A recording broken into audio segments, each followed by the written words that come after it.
Humans don't want to die because deep in their hearts they know that they have not finished what they were born to start. That's why they don't want to die. When a person have discovered their purpose and have fulfilled their destiny, they welcome death. Death never threatens a human who discovers their purpose.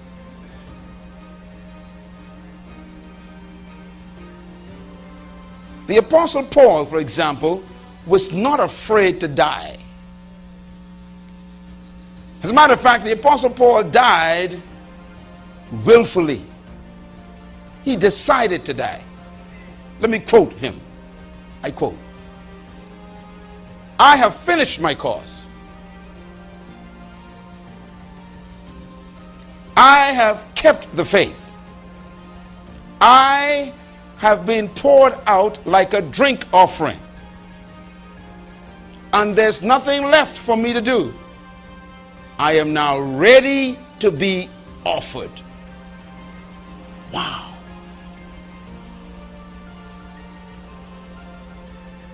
He had this clear confidence about death. So please write these statements down, please. Very important. First, I want to talk to you about purpose and destiny. Write the two words down. And I want to focus on, in this first segment, the laws of personal success from a kingdom perspective. Let's talk about success for a minute. Proceed.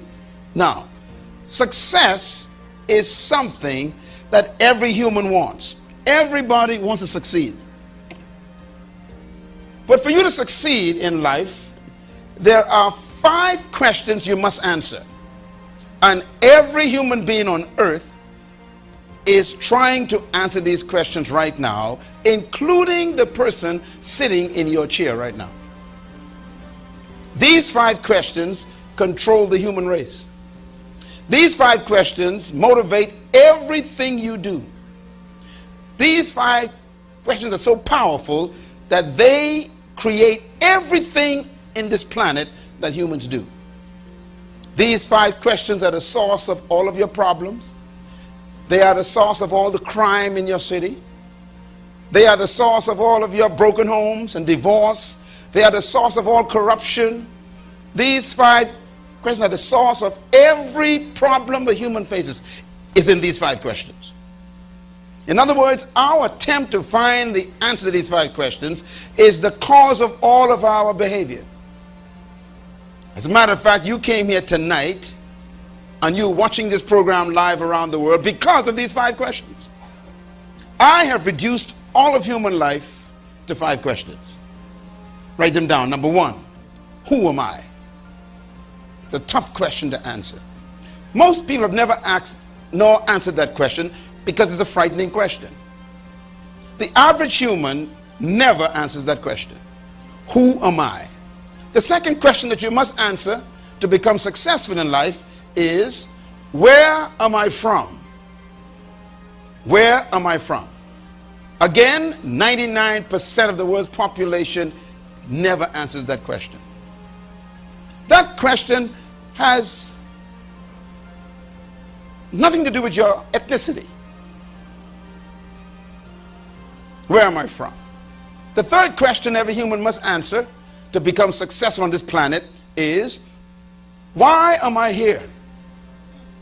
Why was I conceived? Why was I born?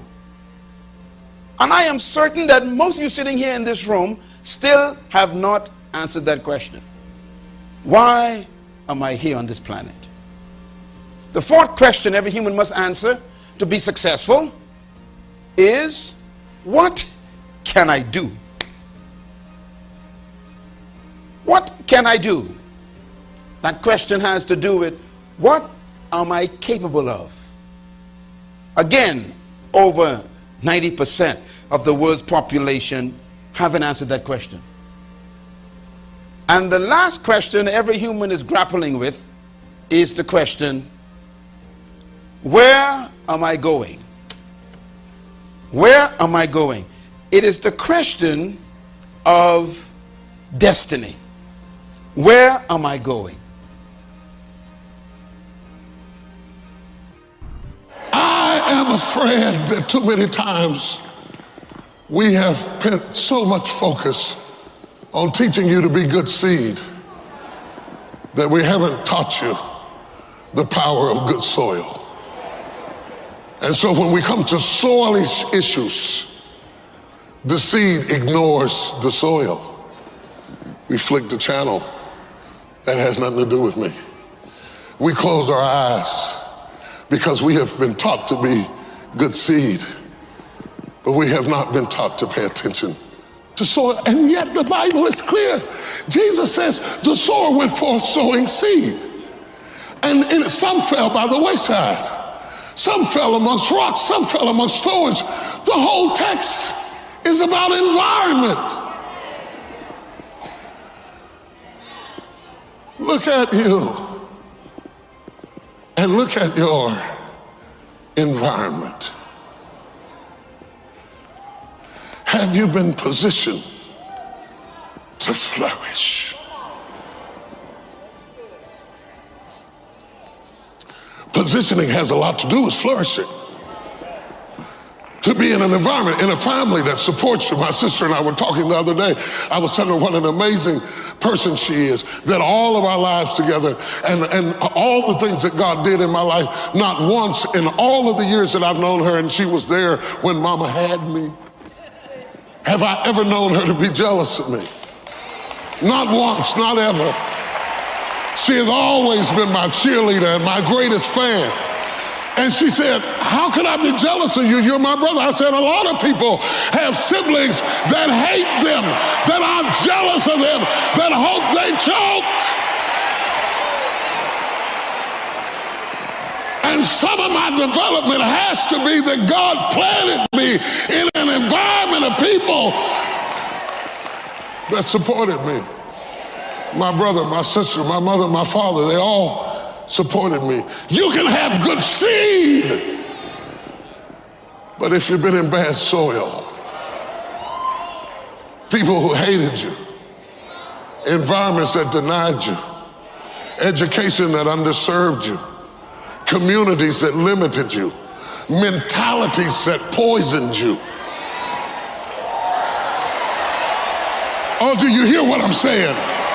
If your soil wasn't right, it doesn't mean that you're not right, but if your soil wasn't right, it's going to affect how you root and how you grow. And you might grow a little bit.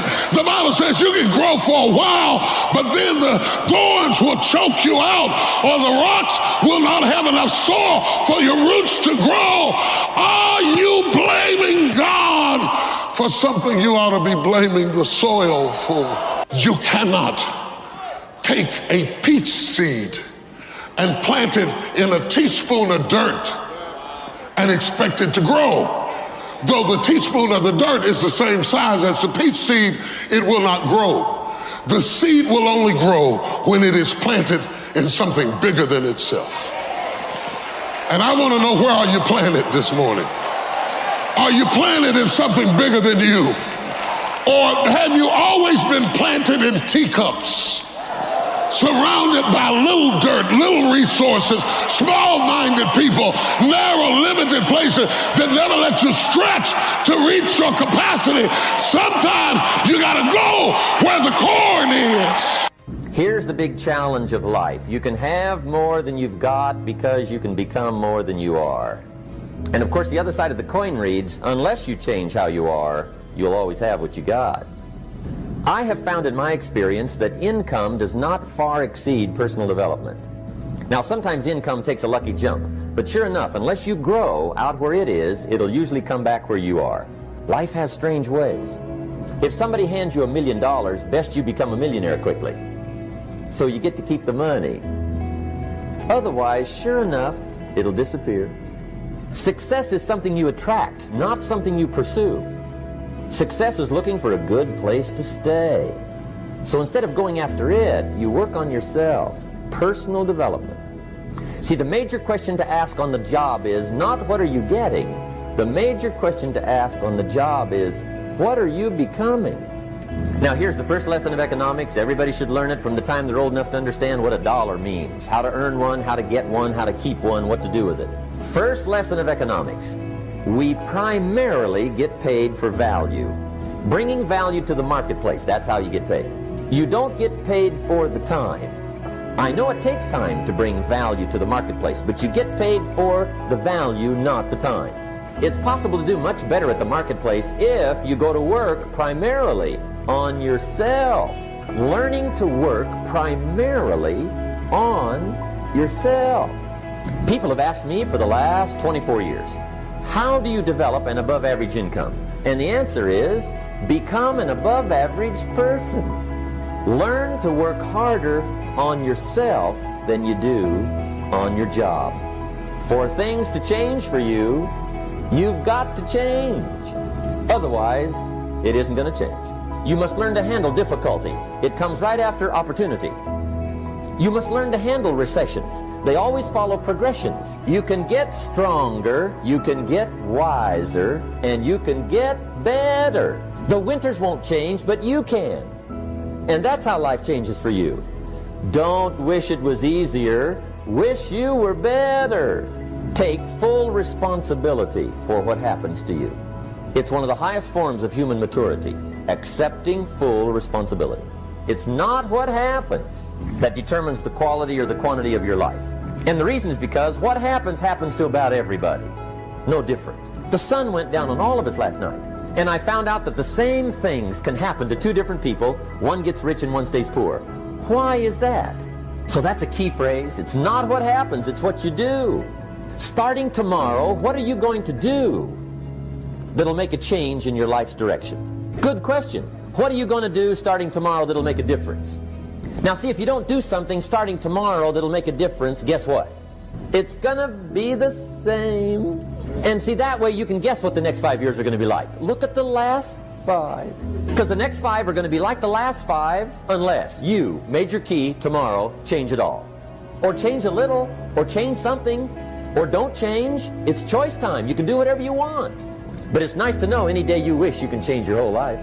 If you don't like how it is for you, change it. If it doesn't suit you, change it. If it doesn't please you, change it. If it isn't enough, change it. And I challenge you to do that because you can change. See, you don't ever have to be the same again. The next step is, that is you. That is you. That no one can do it for you but you. And even though you face disappointments, even though you will experience some setbacks, it goes with the territory. You must understand that. I remember I was playing a game with my 9-year-old son, John Leslie, and I beat him 10 straight games in a game called Connect 4. And finally, I said, John Leslie, I'm bored. I don't want to play you anymore. And I got up. I said, I'm ready to go to sleep now. John Leslie said, no, you can't go now, Dad. I said, why? He said, it's not over until I win. That was his attitude. We sat down and we played several other games. And finally, after the 11th game, John Leslie won, and he got up and he yawned. And he said, I'm ready to go to sleep now. And I'm saying to you, what if all of us took that attitude after we face a rejection and a no, or we have a meeting and no one shows up, or somebody say, you can count on me, and they don't come through? What if we have that kind of attitude? The car's repossessed. Nobody believes in you. You've lost again and again and again. The lights are cut off, but you're still looking at your dream, reviewing it every day, and say to yourself, it's not over until I win. Life will yield to you. It's possible. I can live my dream. It's necessary. I work on myself. Surround myself with winners. Become creative. It's me. I've got to make it happen. It's not over until I win.